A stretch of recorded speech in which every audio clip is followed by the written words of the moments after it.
Okay, so I just read about anet, and it's all about creating private, secure spaces for communication. It's really intriguing. Right? The idea of building digital bridges where traditional paths are blocked is fascinating. It feels almost revolutionary. Exactly, and it's not just a service, it's more of a technology for people who trust each other. That's a key distinction. Totally, but it makes me wonder, what about the barriers to trust? Not everyone is going to jump on board with this. Good point, it assumes a level of mutual understanding that might not always be present, but still, the potential is massive. Definitely. The protocol it uses, the ASTP, is claimed to provide full end-to-end encryption. That's pretty powerful. Wait, what if there are vulnerabilities we don't know about? It feels like every encryption has its limits. That's a valid concern. The evidence for security is mixed. You always have to question how robust these systems really are. And the fact that it works well in high-loss networks is impressive. It's like they're anticipating real-world issues. Exactly. It's like they've thought of everything. But I wonder how they ensure that level of resilience. Yeah, that's something I'd like to dive deeper into. It's not something you hear about often with typical communication tools. True, and the mimicry aspect, making the transport layer indistinguishable from random noise, genius.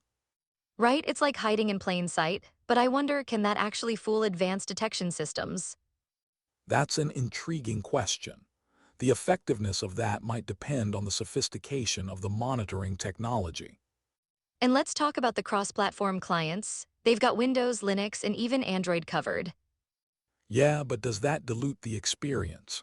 Sometimes, focusing on too many platforms can lead to compromises in quality. That's a fair critique, but then again, it opens up access for more users, which is a win, right?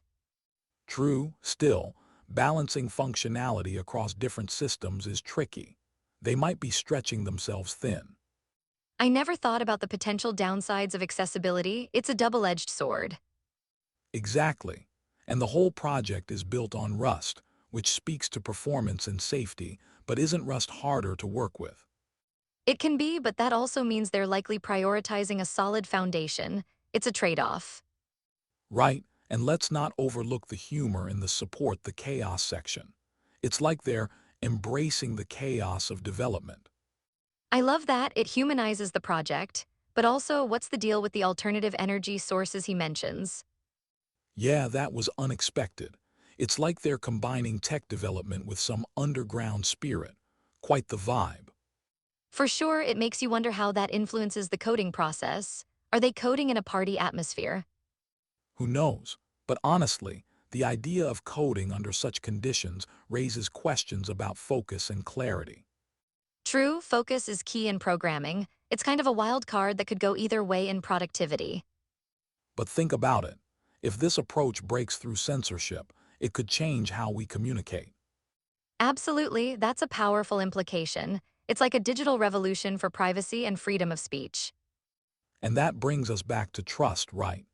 If users feel secure, they might feel freer to express themselves. Yes, but the question remains, how do we ensure the people we're communicating with are trustworthy? Exactly. And isn't that the crux of all secure communications? Trust can be so fragile, can't it? It can, so if we think about all of this, we're left with a mix of excitement and skepticism. For sure, the potential for revolutionizing personal communication is huge, but the challenges are equally significant. So where do we go from here? Is it worth pursuing further, or do we need more evidence before diving in? I think it's worth exploring, but we need to keep an eye out for those vulnerabilities and trust issues. Right? It's like we're on the verge of a breakthrough, but we need to tread carefully. What a journey this has been. Absolutely. It's like peeling back layers of an onion, uncovering complexities that stir more questions. I love it. And it leaves us with this thought: how do we balance the promise of technology with the reality of human trust? Exactly. That's something to ponder as we navigate this evolving digital landscape together.